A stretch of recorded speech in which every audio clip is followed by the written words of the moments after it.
So welcome, Brian. Appreciate your time. Really looking forward to digging into kind of, figuring out all the interesting things you've got going on. But I guess, before we get started, anything, just kind of give us a little bit about your background and your experience and what led you to start BGC.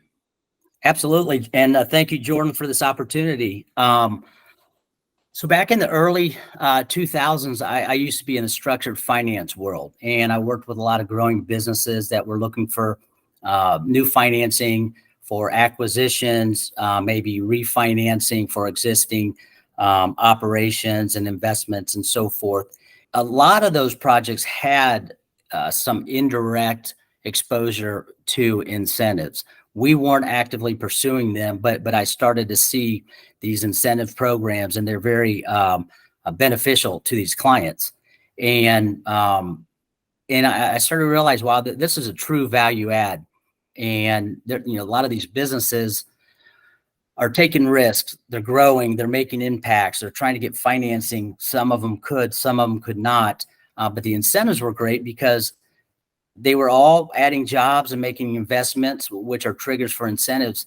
And so I was like, I started thinking, well, I really want to focus on this incentive world. So I made the kind of transition out of the finance world into incentives in the mid to late 2000s, and have been focusing 100% of my time since then, working with growing businesses and pursuing incentives. Is that kind of when state and local government started really utilizing incentives, or have they been around for years prior to that, and that's kind of when you just started noticing them? They have been around, and there's been a lot of changes, and each year there's changes in legislation. It varies by state. Some states have gotten away from offering incentives, and then they got burnt. So now they're coming back to offering incentives. Some are more aggressive than others, certainly, and more supportive to the business world than other states. But they were around, but it was probably just my lack of understanding of the incentive world at that time. That's like a problem you deal with clients now, right? Because a lot of clients don't. They were like you back then. They didn't know that these options were out there, or they thought they were just for big companies. And not just back then, but today for sure. Yeah, I think it would be helpful. Like one of the other things that you do, not just with the incentives, is you also help, you'll help a site selection based on incentives. So you'll go around and you'll help somebody say, hey, it's better to, we can get better incentives if we switch counties or if we switch states, and you do that and you kind of package everything in with incentives. So I think it might be helpful for people just kind of hear like an example of a project where you like kind of went in and you did above and beyond what maybe you thought you'd be able to get from like changing a site, using site selection to kind of get incentives. Absolutely. And those were, the more complex projects do require a site selection component, a cost comparative analysis of different business factors, and then the incentives procurement side. And those are the ones you read about in the paper, right? Those are the large, $10+ million in investment, hundreds of jobs and so forth. Relocations, from one state to another, or expanding into a region. And, a good example, I have a client out of the West Coast who occasionally opens new distribution centers. And they would come to us and say, okay, we're looking at multiple states right now and trying to narrow down our options. How can you help us?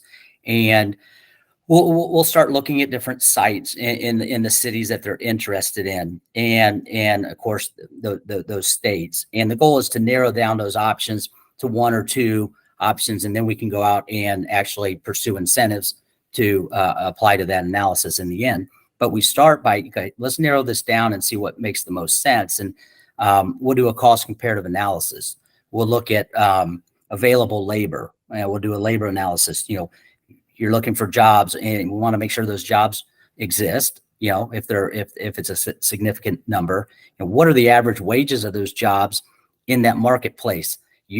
Companies need to know that if they're higher than what their business model supports, then we want to know that. If they're lower, that could be a good thing because they can poach and offer higher jobs. So we start there. We look at the tax climates in the states. We look at transportation. What kind of exemptions, tax exemptions, do the states have? If you carry a significant amount of inventory, one city or state might not have an inventory tax. So those are you start there, and then we get it narrowed down to a couple different locations, and then we reach out to the contact at the city, the contacts at the state.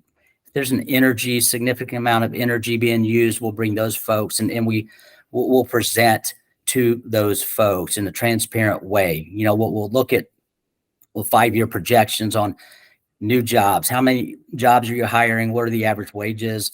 What's the capital investment in personal and real property? If there is energy, tell us about that. Your energy projections. Then we can quantify the impact that project's going to make on the state and local economy, and we'll share that with our contacts from the governments. And as I mentioned, we're transparent, so we want them to know, hey, we're looking at a couple different options, and this is why. And we'll be transparent throughout that whole process.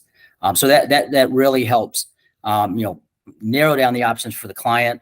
And then it transitions into the negotiations of the incentives, which ultimately, our goal is to maximize those incentives to offer to our clients so they can plug that into their analysis and make their decision.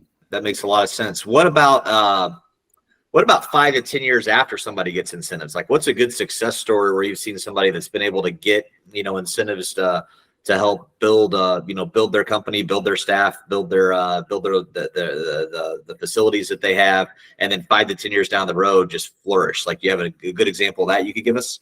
Absolutely. It all depends. We work with clients in all different phases of growth, right? We might have a startup company that doesn't even know if they're going to be around in 1 or 2 years. Or you might have a fully established company that wins a new contract. And like the example I just shared with you, they know they're going to be growing in that area. So we have, let's call it a phase 1 of incentives that they receive. And of course, we help with the annual compliance to make sure they realize those incentives, as a lot of these are incentives offered on paper, but they're performance-based. So you have to perform. You got to add those jobs and make that investment to trigger, the realization of that award. So we help with that. So, let's say that's phase 1, and we might be 3-4 years into a 10-year award with a client, and things are going very well, and they decide, wow, we need to add another 50 or 100 jobs, or we're going to make an additional investment in new equipment, or now we're going to go buy a building or build a building. Maybe we're leasing before. So let's sit down and talk about it, and let's talk about the growth plans. What do those projections look like? And then, are you married, or is your focus going to be at your current location, or are you looking at another state, another region for logistical purposes? Maybe they have a client based out down in the Southwest United States, and they want to look there. It's never. I never want to say never, but we haven't seen a case where they're saying we're going to move our existing operation, the phase 1, but this is a phase 2, and we're just trying to decide, are we going to focus that growth at this first location, or look at some other options in other states? So I think a lot of companies think that, they receive that first round of incentives, and that means they don't qualify down the road, but they do. And that's with, a project expansion. Now, keep in mind also, at the state level and sometimes at the local level, there are some programs that are approved through legislation, maybe a training grant or a grant for high-tech manufacturing. And it might come, with a first come, first serve basis. And, within 2 months, it's going to be allocated. Well, when we see those, we look at them and what type of businesses they are applicable to. And any of our clients that fall into that that might qualify, we'll reach out to them and say, hey, here's an incentive that just popped up. It's going to be gone in 2 months, but we think you'll qualify based on your growth initiatives and so forth. So let's go after that one. So that's an additional value after the fact of that first phase. You'll work in any state, right? I mean, you can work. I mean, I think I would imagine predominantly most of your work's here in Indiana, right? But you can work outside of the state of Indiana. And how often does that happen? We're based here in Indiana, so a lot of our work is here. We do a lot in the Midwest just because of a lot of our referral contacts and clients that we've worked with. Maybe they have more of a regional company, might be looking at Louisville or Cincinnati, Ohio, Tennessee, some of the closer states for regional growth. What are some of the give us a range of what types of incentives you've seen people get? I mean, I'm sure that's a wide range, right? But give us kind of what do those bookends look like? Qualifiers for incentives vary in every state, right? Some states you have to have a minimum number of jobs before you can qualify for incentives. Some have a minimum average wage requirement. So we've had a couple projects, our smallest projects. When they meet that minimum criteria, might be around a $100,000 savings, and that's on a small side. And that'd be a company that's just hiring some folks and not making an investment, leasing a facility, not buying equipment.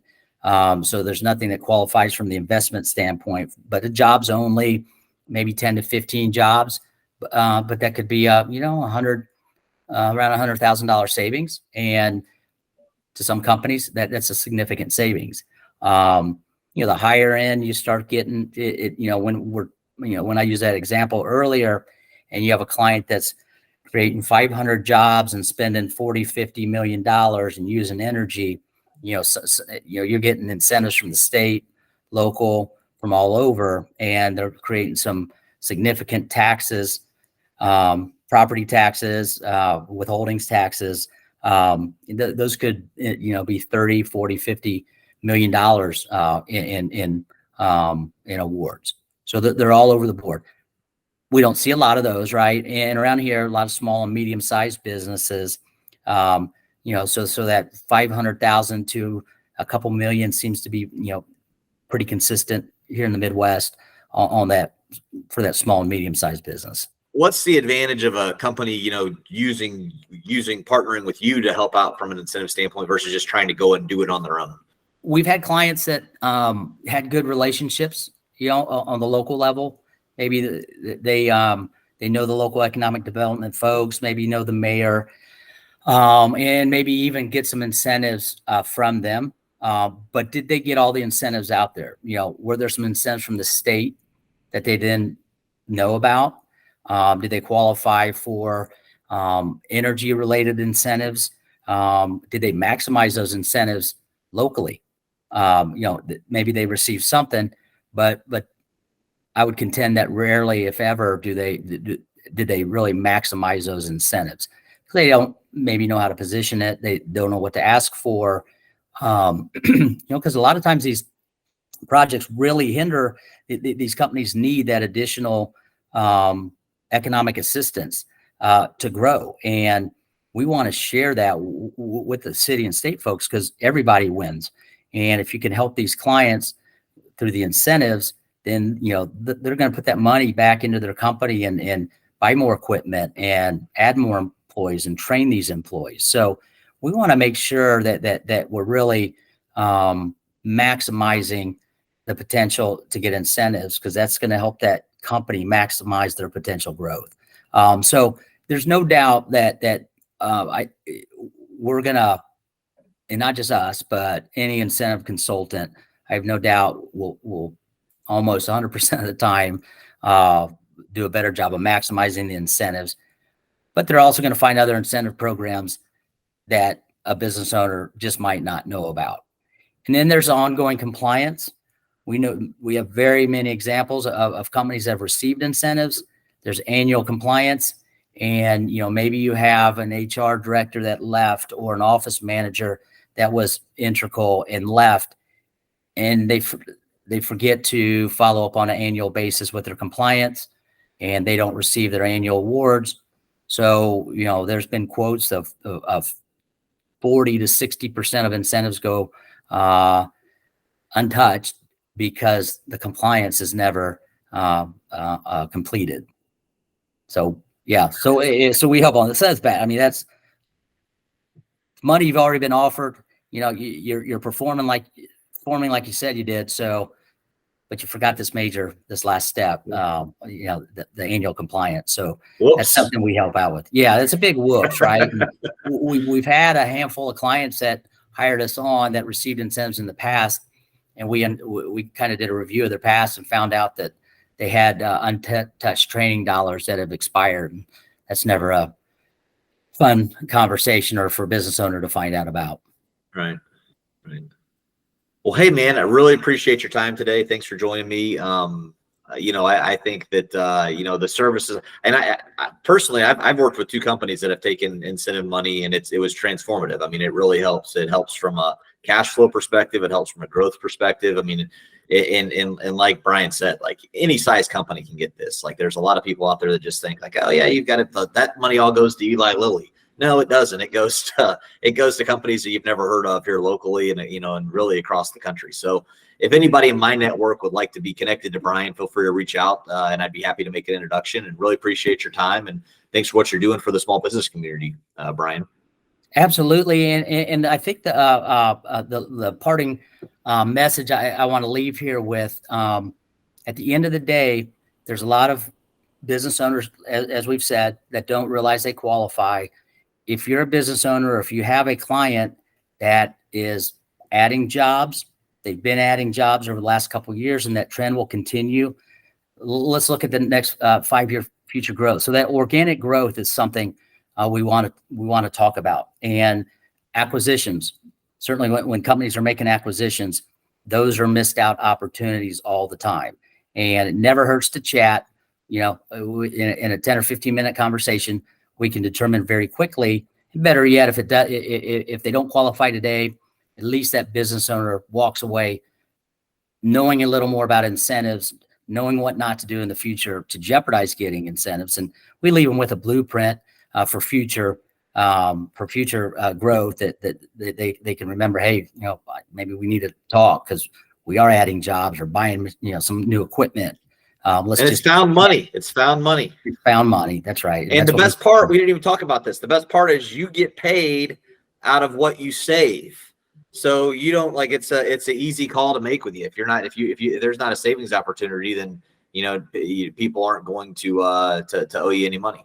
That's right. Yep, we're a contingency fee, and after we do the analysis and provide estimates, we'll give agree to a percentage. If we're not successful, we don't get paid anything. But we know typically going into it whether or not we can bring value. But yeah, if we don't bring value, then we don't get paid. And if we do, it's a percent. And our fee comes in over time, just as the client's incentives come in over time. So we take that risk with them. As they grow and receive their incentives, then that triggers our fee. So that way we're not charging them up front, and potentially they don't perform and they'd be out of that money. So we're very flexible with our fee structure.